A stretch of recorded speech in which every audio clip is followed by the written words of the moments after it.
Today, I am joined with Oliver Russell here. He is a World War II veteran that we have the pleasure of interviewing, and it's a great honor for me to have him here on today, even if it is via video chat.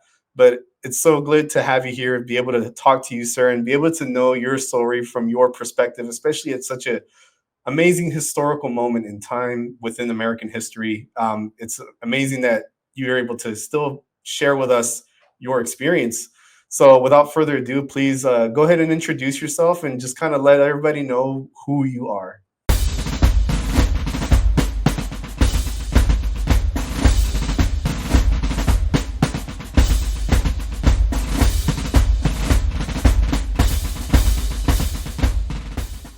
Okay, well, my name is Oliver Russell. I was born in Blair, Montana in 19 in September of 1924. Wow. My from there it was just kind of routine work around the ranch and stuff like that. I was young. I didn't do an awful lot of training. I had a grandmother that was my mother's mother. She loved me dearly, and she adopted me as her baby. So I go as much time as possible. She'd have me over here, her place. So she taught me how to read, how to write, how to do numbers. She taught me the whole ball of wax. I was 10 years old. I was reading books that people have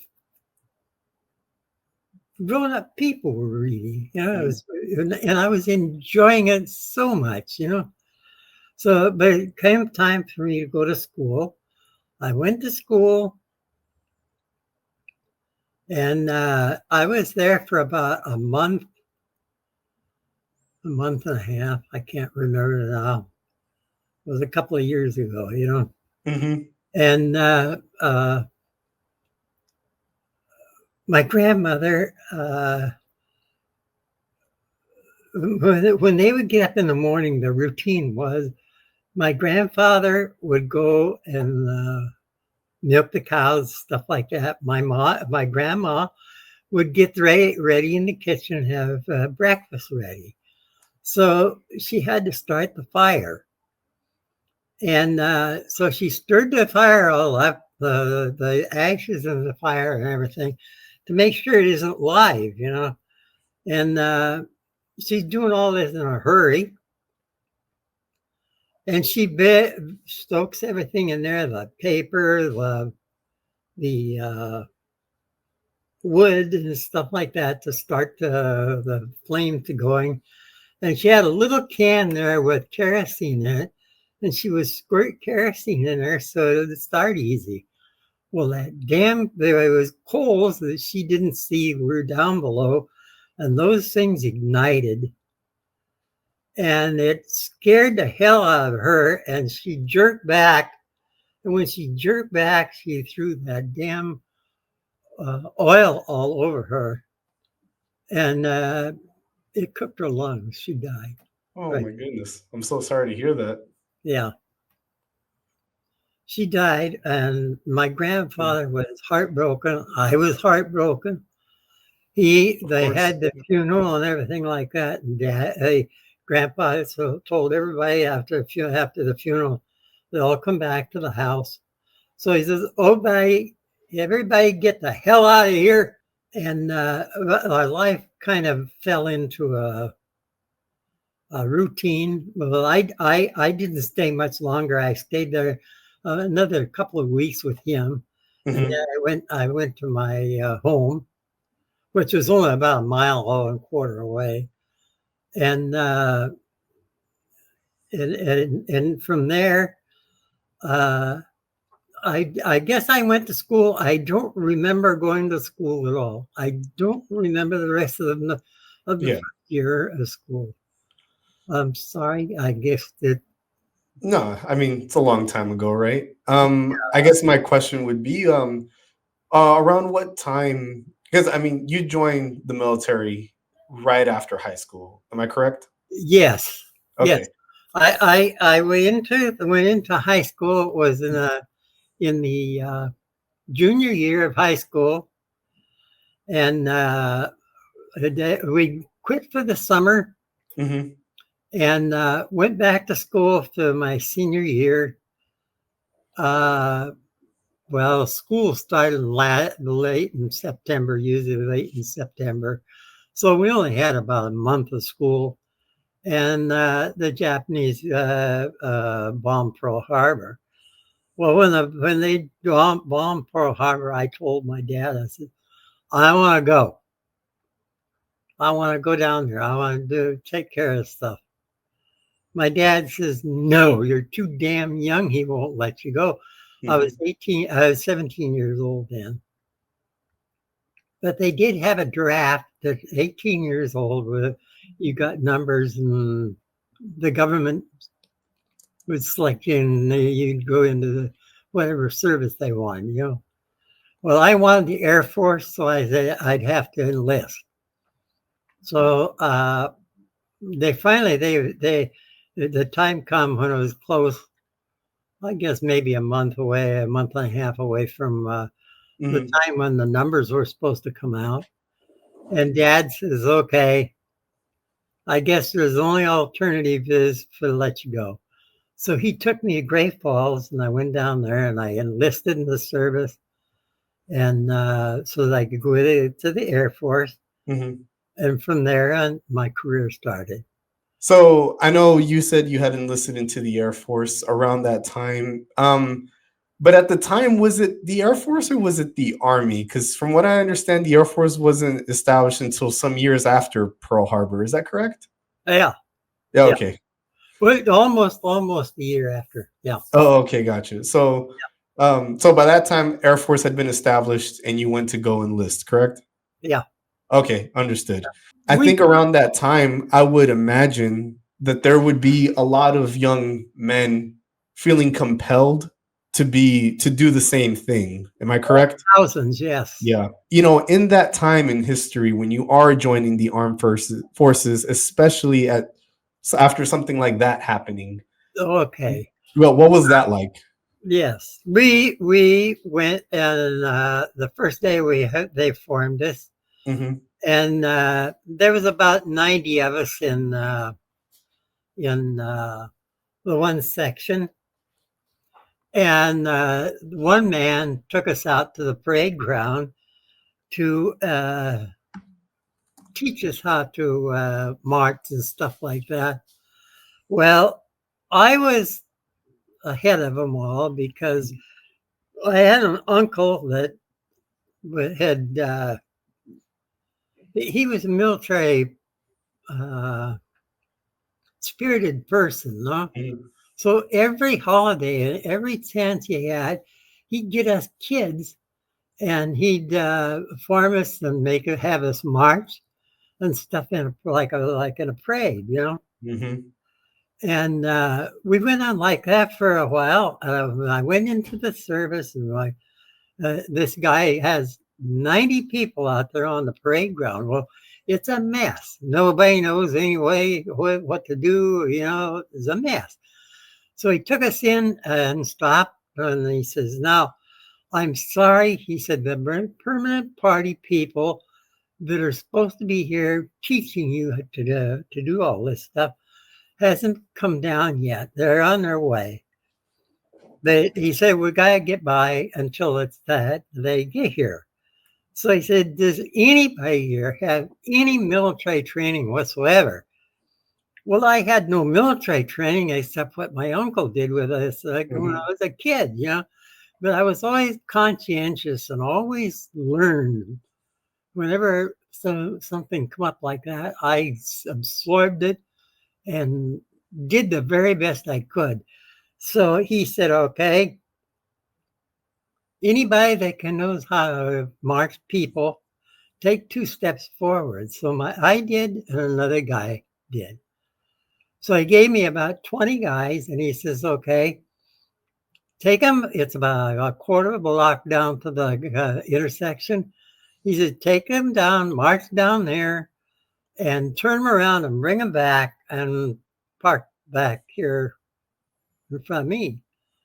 So that's what I did. I did it exactly the way the military would do. Went down there and did the about face and came back. He says, tomorrow morning, he said, you are going to be running the same bunch of guys. I said, fine. So the next day I went out in the field and I'm marching these guys around, and the guy says, he says, every 10 minutes you took a break, a 10-minute break. I mean, every hour you took a 10-minute break. So we're way out in the middle of the damn field. The whistle blows for the break. So I told my guys, I said, okay, don't worry about it. We're going to march back up to where there's shade, and then we'll take our 10 minutes. So we got up there, no more than get settled, and whoever was smoking had a cigarette lit and everything else. And I hear again, Sergeant, get those men on their feet. Well, I'm no damn sergeant. I just sat there and I told the guys, I go, wait until the 10 minutes is up, I get poked in the back. And I look up and here's the colonel. He's the commander of the whole dang place there. Wow. And he says, Sergeant, I said, get these men on their feet. I'm sorry, sir. I didn't hear you say that. I said, I'm not a sergeant, so I'm just a recruit, just like these other guys. And he says, well, okay. Get back out there and do a good job. He says, you're doing fine. So that night I went in and the first sergeant tells me, he says, tomorrow morning the CO wants to see you. Well, I'm 18 years old or almost, I guess I'm by that time, maybe 18. Yeah. And I'm scared to death. I have no idea what's going to happen. So he came down after lunch and after supper and everything else. And he says, he showed me how to report to the CO. So the next morning I go to the office, 8 o'clock sharp, knock on the door, come in. I walk in and very military as I knew how. I marched up to the desk and he says, at ease. So I took the at ease position. And he said, I just want to tell you at first, he said, I'm sorry I poked you in the back with that stick. He said, I had no business doing that. But he said, that's my way of getting attention of people. I said, it didn't hurt and it doesn't matter. That's okay. So he said, I want to tell you also, you're doing one hell of a good job. He said, you're doing better than a lot of the guys that are permanent party. So I said, oh, thank you, sir. And he said, that'll be all. So I turned to go leave. And as I grabbed the door handle to leave, he said, oh, just one more thing. So I marched back to the desk. He opens a side drawer and he said, threw me a pair of sergeant stripes. He says, sew those on. He says, you're a sergeant from now on. Wow. So instead of getting $25 a week, I'm making $75. I didn't care about anything else. The money meant a lot. Mm-hmm.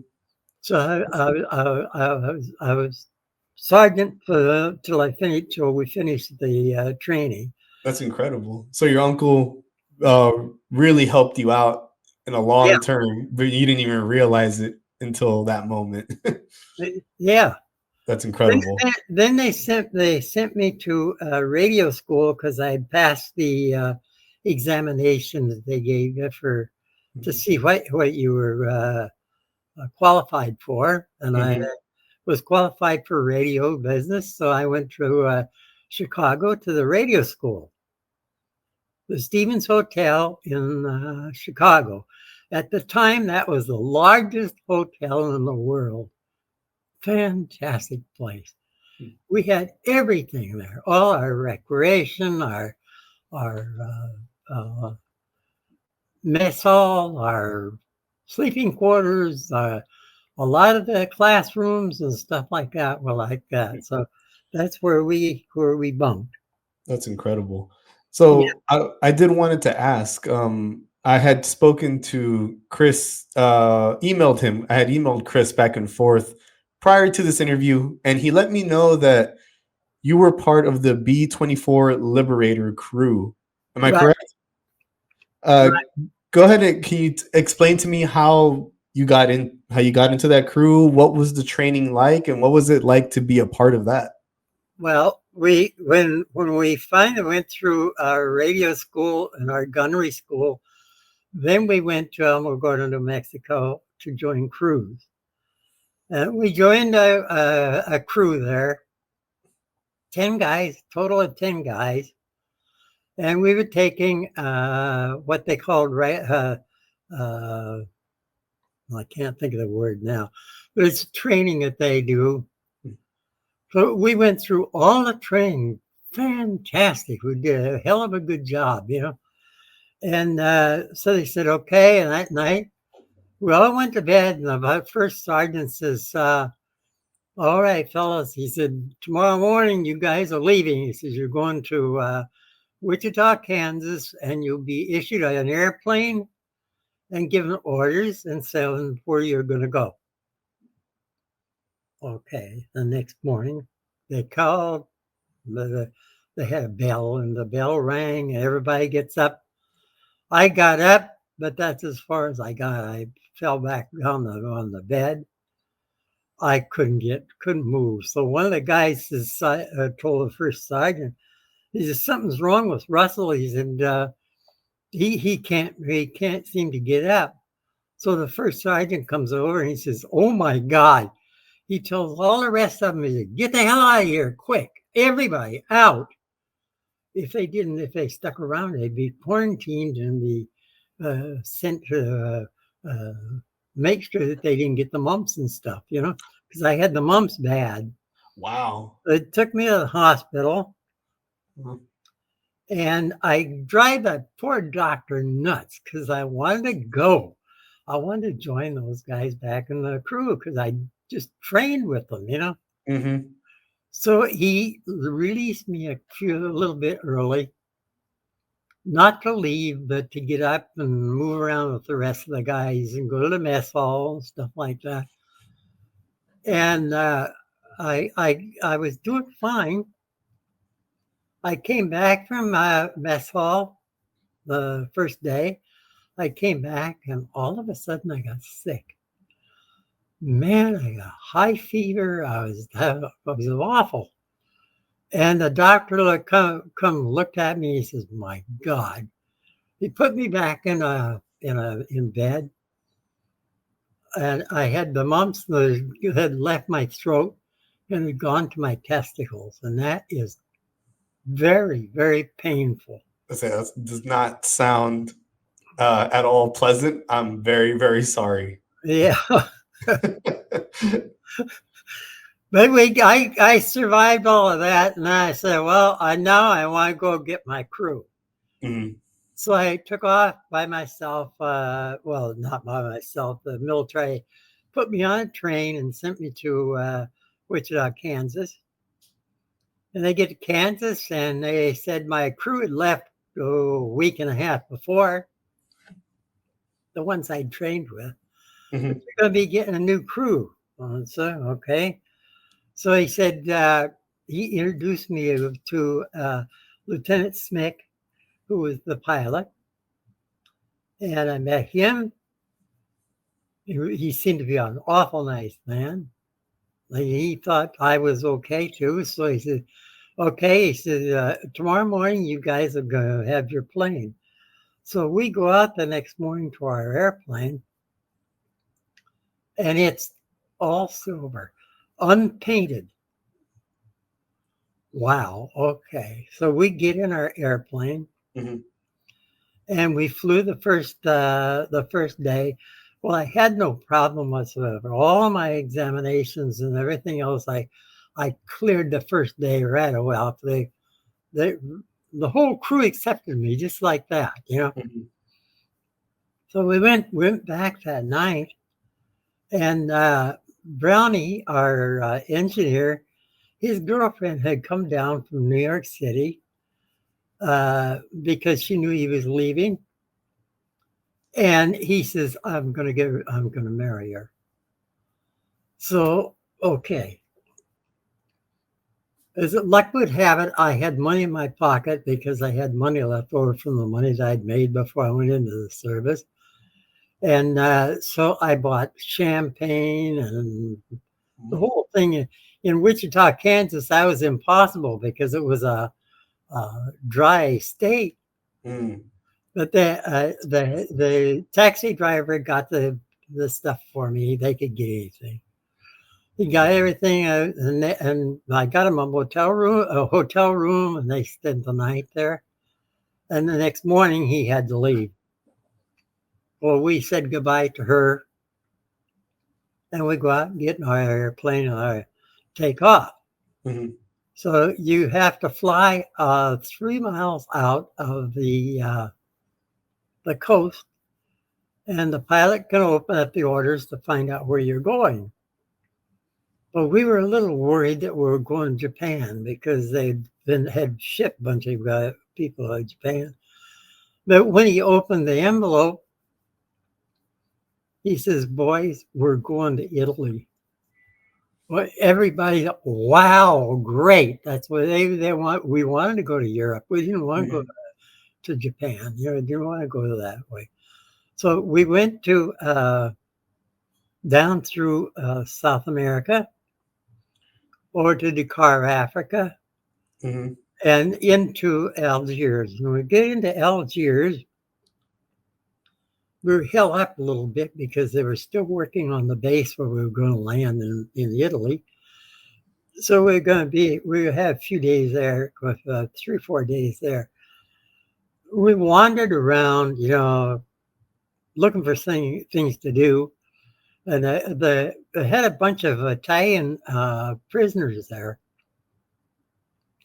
And of course, all of us guys were walking around. These guys, "Joe, can I have a cigarette?" And so I had about half a pack of cigarette in my pocket.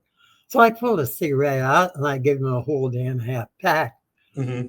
One of the guards was there. He said, "No, you can't do that. You can't give them a whole half a pack. Then they're going to expect more money, more cigarettes from everybody." I said, "Let them have them. You know, I'll quit if I have." Anyway, we went on, and the next morning Yeah. we took off for Italy. Yeah. What are your first thoughts when you first arrived there? Because I mean, Yes. you're originally from Montana. I mean, you're going to Kansas and stuff like that. So you're Midwestern boy growing up, and now you're all of a sudden in Europe. You know, what was that first experience like? We knew nothing. Believe me, we knew nothing. So the next morning they said, "Okay, guys, we loaded you up. You're on your first bomb run." Our first bomb run was the worst run in Europe. It was on a plastic oil fields in Romania. Well, we made the first run. We lost a couple of planes, but mainly it was okay.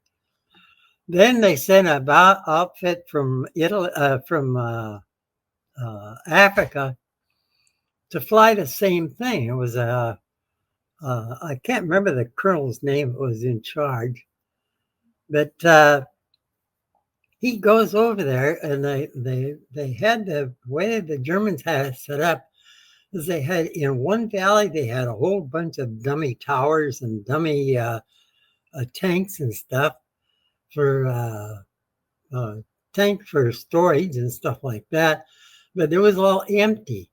The next one was the one where all the oil was, you know. Well, they missed. They went down the wrong one. So he says, instead of quitting, which he should have done, and gone back, and they'd come back the next day or so, he said, no, he just went around and come in on the field at low level. Oh, God, was a off. He lost half of his people. Half of his people. They were jumping out of those damned airplanes, which were burning like crazy. The parachutes wouldn't open. They landed in those damn great big oil things full of oil. It didn't have no top on them. They land in those things, and of course they're dead. You know, there was no way of surviving in those things. So he caught hell at first from the guys, but he was known as Killer Kane. His last name was Kane. It was Killer Kane. I never heard of him again. I don't know if he kept flying there or he got assigned somewhere else or what. I don't know. But we went on for flying our missions. And on our, I think it was seventh mission. I can't remember for sure. I think it was the seventh mission. It might have been a little later. But we were going, we didn't even have our own airplane because our airplane had some mechanical trouble, so it was in the hangar. But they needed a crew, so they sent our crew up in another plane. And went up to San Stefano, Italy, which is a small place. They called it a milk run. And they had 3 machine guns, anti-aircraft guns up there. Oh, my goodness. Yeah. So we go flying over there and drop our bombs. And we're leaving the target, and those damn anti-aircraft opened up. Well, they got us right away. They got one of our engines was burning like crazy. So we had to jump out and get the hell out of the plane. So everybody's out except just Jojo and I. And Jojo get down, he got like all ready to go. And he straightened up, I can't do it, Russ. I said, damn it, come on, this thing is going to explode. Let's get out of here. Yeah. He goes down there one more time, and I put my foot in his back, and out he went. And I just jumped right on top. What was going through your head when all of that was going down? I mean, there had to have been some form of trying to keep your composure while also panicking at the same time. What was that like? I was an 18-year-old kid. It was like a game more than anything else, I think. Mm-hmm. We just took a routine, you know. We bailed out. We landed on the ground. We grouped all together, and our pilot was German and spoke German, so he could hear these Germans were looking for us, but they were a ways away, you know, yelling orders. They would he'd tell them to check out such and such a spot. Fine, we would take off in the opposite direction. You know, they never caught us. Wow. So the next that night. At night, the Germans they stop. They never fight at night. Mm-hmm. But the underground caught us, grouped us together, got us to a place where we could sleep that night. A barn, it was just a barn. And then he told us we had to split up. So we split up and put in pairs of 2. And Jojo and I were in the one of the groups to take off. So we took off. They'd tell us the direction to go, and it's nighttime, you know, raining, and nighttime. It was miserable. But we take off in the direction we're supposed to go. Well, we walk a little ways, and there's a stream, and it's so damn, you know, the rain accumulated and made a river out of a damn little stream, you know. We couldn't go across. We spent most of the night looking for a spot to go across. We finally found a kind of a bridge-like thing we got across. Mm-hmm. Then we had to find it was getting daylight, so we had to find a place to stop. We stopped, and we hadn't even gotten settled down to sleep, and here comes the guy from the underground, our protectors, and he has some bread, French bread, and some cheese. The bread was stale. It tasted good anyway. Yeah. We had our meal and we slept that night and took off the next day. Now we're 200 and I think they said 243 or 245 miles from Rome. And we had to go down the coast like that because Anzio was down just below Rome. They were bogged down in there because they couldn't get their heavy equipment in the mud and stuff. So they're there for the winter. So we go walking down there. It took us 32 days to get down to, it took us 31 days to get to Rome. We got to Rome. And y'all were walking for 31 days? Yes. Wow. Every night we're walk. You know, it's rain and it's foreign country to you. You don't know nothing about it. Mm-hmm.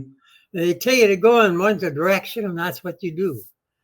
Well, we got in the right outside of Rome, and we unexpectedly come up on a rise, and here's the whole goddamn city.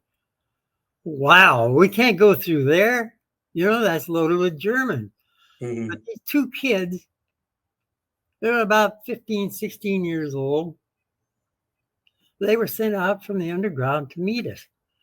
And they said, no, come on, you're coming with us. One with each one. And he says, we're going down through Rome. And I said, well, it's loaded with Germans. He says, no, there's no Germans there. The Pope said it's an open city. And so they moved all the troops, American and all the troops who were in there, they moved them out. Mm-hmm. So we went into Italy. We spent the night at the kid's house. The next day, he takes me out to the edge of Rome, and he puts me in a ditch. And he said, just follow this ditch. And he says, you'll run into, so you hear guys talking. So I get in a ditch and I walk down. I heard a lot of German. And all of a sudden, I hear this guy telling some kind of a weird story, but it's in English. And I could tell the guy was American because of the accent and stuff and everything. So well, this is as good a place as any. So I got captured by him. Wow. I was sent to the CP post. Meantime, I was told to put my hands behind my head and lock my fingers behind my head. That's the way I was supposed to walk. Well, he took me back to the command post. I get to the command post, the CO, and he said, my God, he said, you can see this man's an American. Let him take his hands down. Let him get comfortable. I go get my hands down. I can't. It took two guys to get my hands down. They got my hands down and everything else. And he says, okay. He said, we're going to put you up tonight. They put me up. I had a mess. I had a good, nice meal, and had nice night's sleep. They took us and put us on a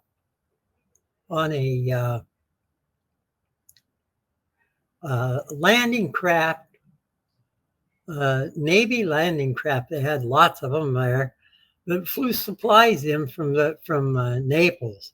Okay. And that's what we rode back to Naples in that thing. And we got into Naples, and they put us on trucks to go back to our post in southern Italy, Manduria, Italy. Mhm. Well, we went back like that. I didn't see any of my guys at all until I got there. When I got there, here's all of them. God, I was so happy to see them because they become like brothers, you know. So Mhm. it was nice to see them. We got all full settled.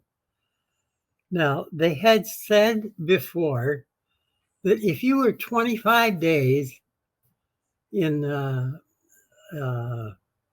foreign territory, you were automatically shipped to the United States. Well, while we were back there, they had changed that regulation to 35 days. So we were stuck. Oh, They, I guess maybe if we'd have raised Cain, they may have sent us, but none of us knew enough to do that. yeah. So they left us there. And the third day after we got back, we were back flying missions. Was that your first mission? No, that was the first mission after we got walked back. Right. Okay. Gotcha. Yeah. That's The that's a very lot. And you completed 38 missions total. Is that correct? yes. Wow. I was on my 38th mission, Mhm. and we got hit by enemy aircraft. I got shot. I got hit from my spot. I was on the left-hand side of the plane. I ended up on the right-hand side. I was falling. I just grabbed anything to keep from falling. I grabbed the gun on the right-hand side. Well, I look out the window. There's a great big window there, and I look out the window. Here's this damn germ down there. Oh, okay. I take my machine gun and I give him a burst. I see the tracers bouncing off the bottom of his plane. Oh man, yeah, they had them armored, some armor. So I don't know what happened, but all of a sudden he levels off, and I give him another burst, and there was just nothing but a puff of smoke. Boof! And him, his plane, everything, all went to the ground in little tiny bits. You know, just exploded. I look, and there's another guy. It was his tail man that was right behind him. I got him too. And the first burst that I had to him, I don't know where if I hit a vital spot or I hit the trigger machine. I don't know what it was, but the canopy flew off, and the seat and the pilot, everything goes out, and his air chute opens, and he's floating down. You know, so okay, and that man's taken care of. So I look, and there's another on the other side of me. There's another airplane up there, but he looked like he was looking for somebody to shoot, you know. Well, I give him a nice burst of machine gun. I saw a big tail of black smoke, and I passed out. I fell back, was back on the other side, on the left-hand side of the plane. I don't know how long I laid there, but it wasn't very long. I came to. I haven't had any oxygen because everything had jerked loose, you know. So Yeah. I grabbed I see the reserve for the oxygen. So I plugged my oxygen in. First oxygen whiff of oxygen you get, God, it's like getting a shot of adrenaline, you know. Boy, it felt good. So then I look, and here's another window to the radio. I put that on. Immediately, I'm here on my earphones. Anybody in the back there? Anybody back there? I said, yes, we're back here. He said, I want you to get ready. He said, we're liable to have to bail out of here.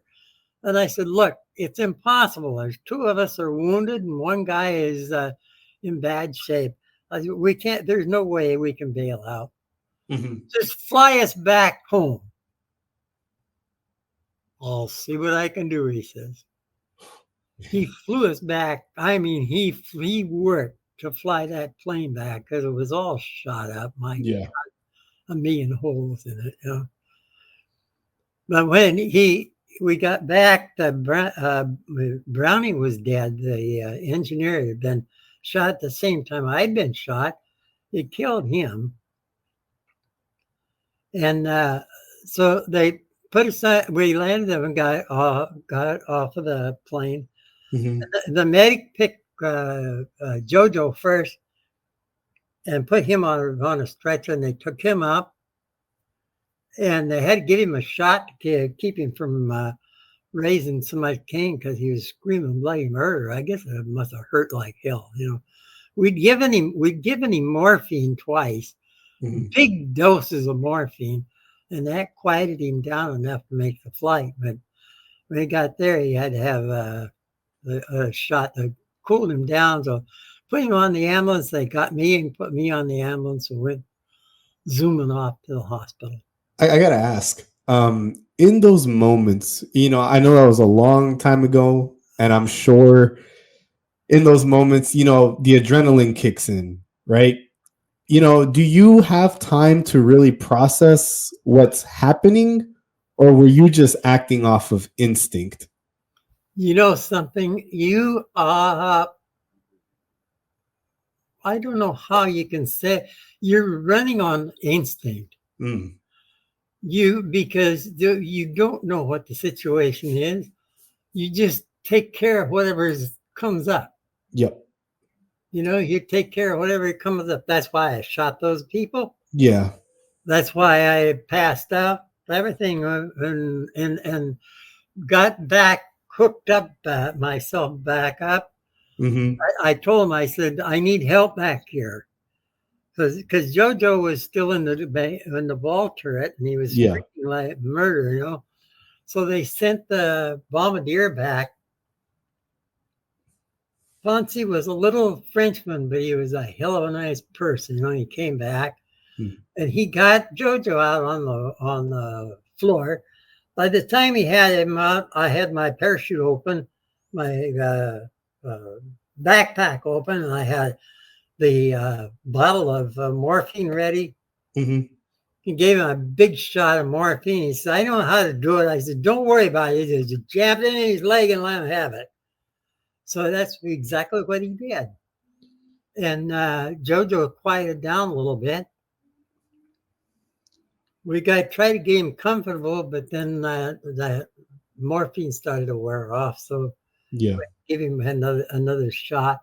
And that kept him down enough for 2.5 hours or 3 hours to get back to where our base was. So you said that was your final mission. Is that correct? That was the last mission. After 38 missions and that being your last one, I have to just wonder, what was it like to return to civilian life after 11 years of service, after doing such incredible missions and surviving off the skin of your teeth? What was that like? Well, I'll tell you what, I had gotten married. I had 2 kids. And after I quit, it was easy. They sent me to Iceland. And I just come back, you know, and I was supposed to be guaranteed a year in the States. Well, I didn't get my year in the States. I was sent to Iceland. I went up to Iceland, and that's another spot where the tour of duty is 12 months. You go back and you have 12 months in the States. Well, I got back from there, and they didn't have a hole for me, so they said, well, we're going to send you on TDY. Well, I said, where's this? And he says, inside the circle. I said, forget it. I'm not going back in that damn country.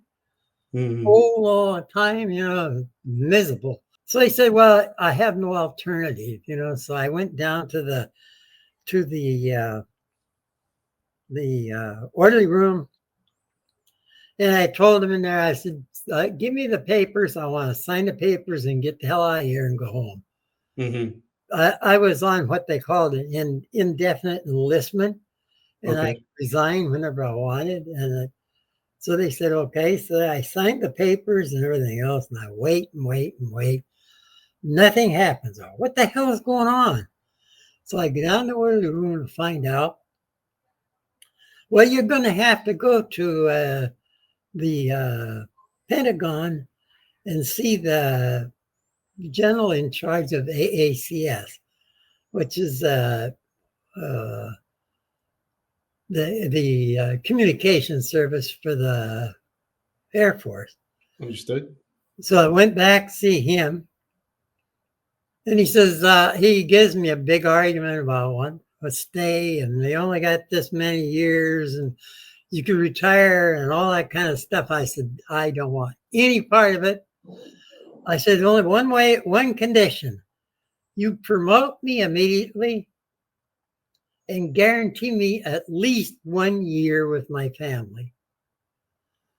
And he thought for a little bit, and he says, you know something, Russell? I can't do that. Everything is frozen. I can't do that. Mm-hmm. So I said, well, sign my papers. I'm going home myself. Well, he says, go home. The papers will be there soon. It took him almost 2 weeks to get my papers there, but I finally got it and left after 2 weeks. Went home. Yeah. What was it like going home afterwards? Was it a big sigh of relief? Kind of, yeah. I got home. Of course, my family was happier than hell to see me, because I hadn't been around. I hadn't been a dad for quite a while, But they saw me, and we got everything was going really good. So I went to get a job, which was almost impossible. There's lots of guys were getting out at that time, and there wasn't that much work.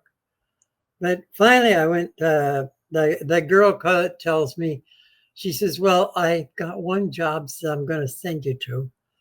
So I went out to it, and I went to work at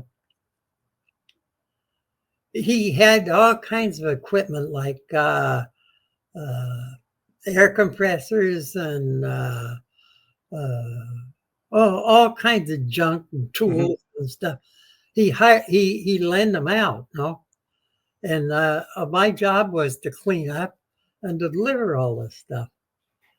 So I was doing that, and in the meantime, he bought a bunch of these searchlights that they used. They weren't American; they were English, but he bought these searchlights through the military some way, and I stripped all the paint off of them and painted them red. And they started sending them out. It was time for new cars to come out. They started to send them out to these car dealers as advertisement, Yeah. Set the beam up there and in the air, and people come to investigate and see what the hell's going on. Well, they sent everybody out except me. So I said, what the hell is going on? I got a turn to go out there also. I can use that money. It was $25 a night to go out. So they sent me out. And they sent this kid with me. It's the boss's son. He's about 8 or 9 years old. All he did was disappear and run and play and fool around. He didn't do a damn thing. But when it came time to get paid, I got paid half. Wow. Well, you get half, and my son gets half because he was there also. And I said, that's crazy. He didn't do nothing. He was fooling around playing on that. Well, that's the way it's going to have to be. So I had a great big wrench on my head. I slammed it down on the counter. I said, that's it, man. Goodbye. I'm done with this damned outfit. And I left. Good for you. That's definitely not fair at all. So I would have done the same.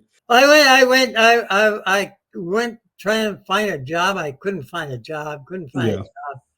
one night I go home, I'm really, really put out, And my wife says, because the man that owned the grocery store, I had worked for him part time during the weekend, stuff like that, just a little bit, cleaning up the produce stand and filling things up for the next day and stuff like Mhm. that. So I tried to call and he wouldn't answer the phone. So I go down there to the store. I knew he worked at night. Sometimes he would do book work. I get in, I could see him in the office working, but he won't answer the door. You can't blame him. He'd be running back and forth all the time. So I went home. I told my wife, I said, damn it, he won't answer the door. And I worked with his wife, who was a prince of a lady. She was really, really nice. Mhm. And she says, well, why don't you give Adele a call and tell her, and maybe she'll set up an appointment for you. So I called her. Oh, Russ, how nice to hear from you. She said, I didn't know you were back in town. I said, yes, I'm back in town, but I got no job. Well, she says, Bill her boss had just fired some guy.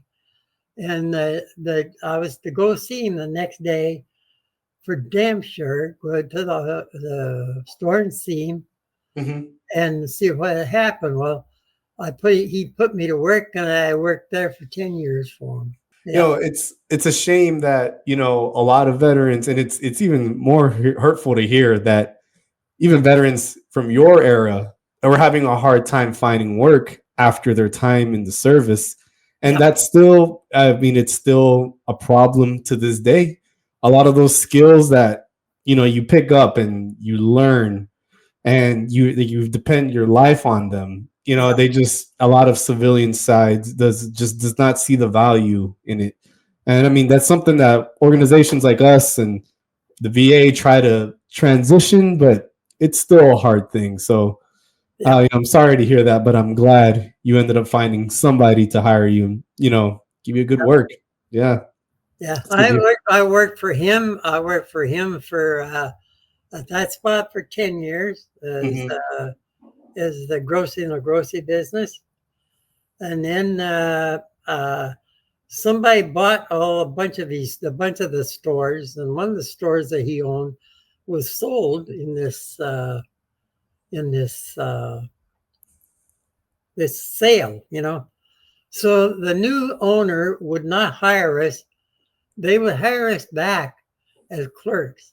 Mm. Now, most of us are been around the business for a long time. We're used to getting better wages and everything else. I said, no, I can't do that. So I went back to the union man and he says, Russ, he said, have you ever thought about trying something else? I said, well, I've thought about it, but I've never done it. He says, well, you better try, because he said, this is becoming a very closed up market, because there were a lot of those stores were sold and they were closed and never opened. Yeah. So I said, okay. So I went back, and this man, I met this man that he used to come in and he cashed checks with me, $250, $300 checks every once in a while, sometimes a couple times a week. And I said, what the hell do you do? And he says, I sell insurance. Oh, come on. I said, yeah. He says, yeah. I said, I like that. I said, do you think I could get a job? He says, meet me tomorrow morning. We'll go down and see the boss. I had to go to San Francisco to see the boss. So went in, and the boss took one look at me. He says, man, you're a natural. I'm old enough to where the temples were gray, Mhm. and you could see that I'd been around. Yeah. He put me to work. The best thing ever happened to me. I worked there for I was in the insurance business about 10 years. Uh, I made sometimes I'd make $2,000-3,000 in a week. Wow. That's The great. highest one I did was 12,000. In 1 week, I made $12,000 Yeah. in my pocket. Yeah. That's the beauty of insurance. Everybody needs insurance all the time. So Yep. you always got customers. That's for sure. Yep. Yep. Well, I'm glad to hear that somebody for sure saw the value in your experiences and recognized that they were able to for sure give you a job and for you to, live a comfortable life. That's a good thing. That's what we can hope for everybody, especially all the veterans. That's right. I forgot to ask you when you were telling me your war stories. I didn't want to interrupt, but I was going to ask you, how did you keep in touch with your loved ones back home during those times? And when you did hear from them via letters, what was that like? Well, of course, that the 30 some days we were lost, missing in action.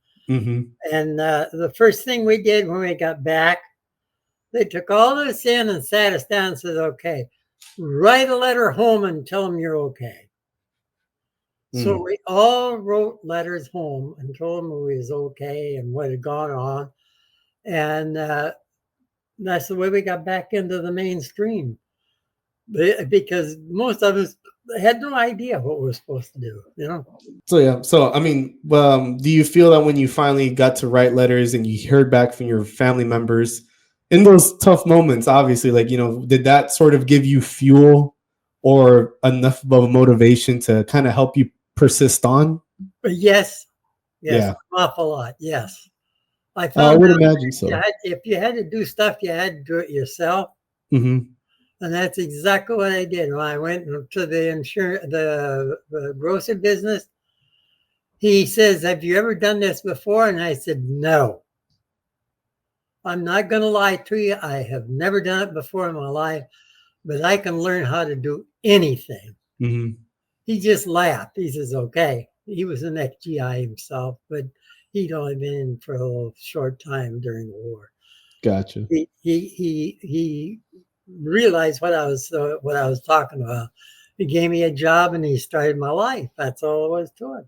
Yep.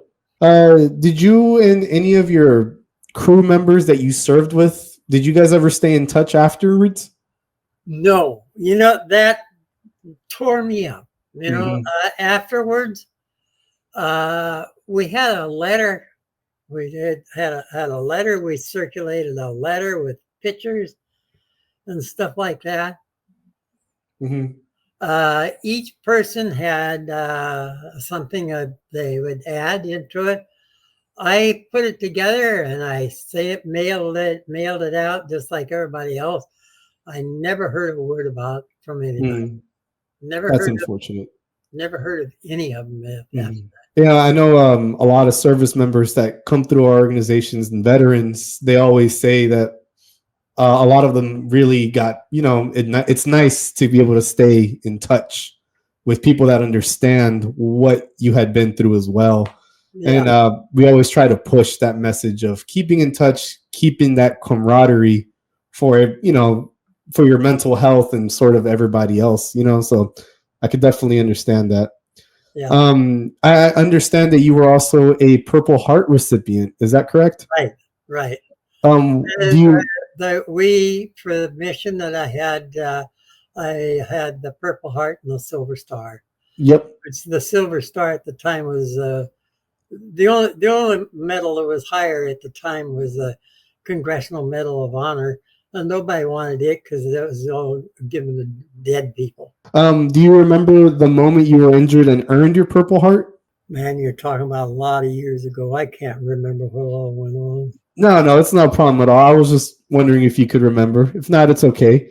Yeah. Do you know what actions might have led to your Silver Star? Yes, with my crew for the whole mission were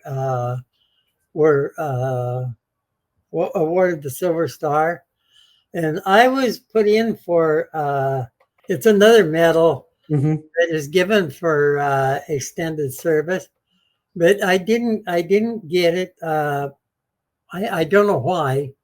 It's called the Distinguished Flying Cross. Okay. I didn't get that. I years later, I went to the Library of Congress in Washington, D.C., and the girl says, I'll look and see. And she went through papers and papers. They see, my papers, most, all of R and most of S Mhm. were destroyed in a fire in that damn mountain there in the Middle East or someplace Mhm. where they stored all that stuff. Yeah. And a lot of that stuff was all, that information was restored through hospitals, different, I guess they interviewed different people. Yeah. That's the only way they could get anything. It was nothing like what was really had Mhm. taken place, Your time in the military was, you've experienced a whole lot, more Yeah. than many people will ever experience in one life. How do you feel that your experience in Europe, in your time in the service, shaped your worldview? Yeah, I wanted to go and retire from the Mhm. service, but after the war was over and stuff, it got kind of political. Mm. Uh, you had to be too buddy and stuff like that. I was never like that. I could not Mm. do that. You're in a squadron, a big squadron, and somebody else would have a big party. You were expected to reciprocate with a big party. And I was never like that. I never liked, Mhm. never liked stuff like that. So I never participated. I finally Yes. just quit. Mm. Yes, sir. Your generation is often referred to as the greatest generation. What does it mean to hear that, and what does it mean to be a part of that? The most honorable thing in the world. I wouldn't have missed it for anything. I wouldn't want to redo it, but Mhm. I'm very happy I was there and very happy that I participated and survived, and here I am. A Yes, little sir. over 100 years old right now. Wow, that's incredible. It truly is. And I think it's awesome that, I'm very grateful that you made it and you're here and you're able to tell us this story now, Yeah. all this time later. It's really is amazing. Um, and then final thing, and this is a question that I ask everybody that I interview. If you were to give advice to anybody considering to join the military, what would your advice be? My advice is to be as human as possible, not to try to be a big boss. If you earn it, they're given it, and then you're in that spot. But until you do that, you are a soldier just like everybody else, and you perform the same way as other people do. That's the only way you're going to go and get ahead. That's the Mhm. only way. Mr. Russell, it has been an absolute honor and pleasure to be able to interview you here today. I thank you so much for your time. It really is a treat. For me, from Soldiers Angels as an organization, and from every veteran and other Americans out there, I just want to say thank you so much for your service. Thank you so much for your time today. Thank you for allowing us to, share somewhat of your experience with us. So it's been a great honor. So thank you so much, sir. I enjoyed it very much, and I wouldn't miss it for anything. Yes, I sir. I am very very much. happy to tell other people what happened. No, we're always happy to have you on. You ever want to reach out to us about anything, we're going to be here for you, sir. So thank you again. And thank you Okay. everybody for tuning in to another Tribute to Our Heroes episode. It's been a good one, and it's a great way to end the year. Thank Until you. next time. Yep. May no soldier go unloved.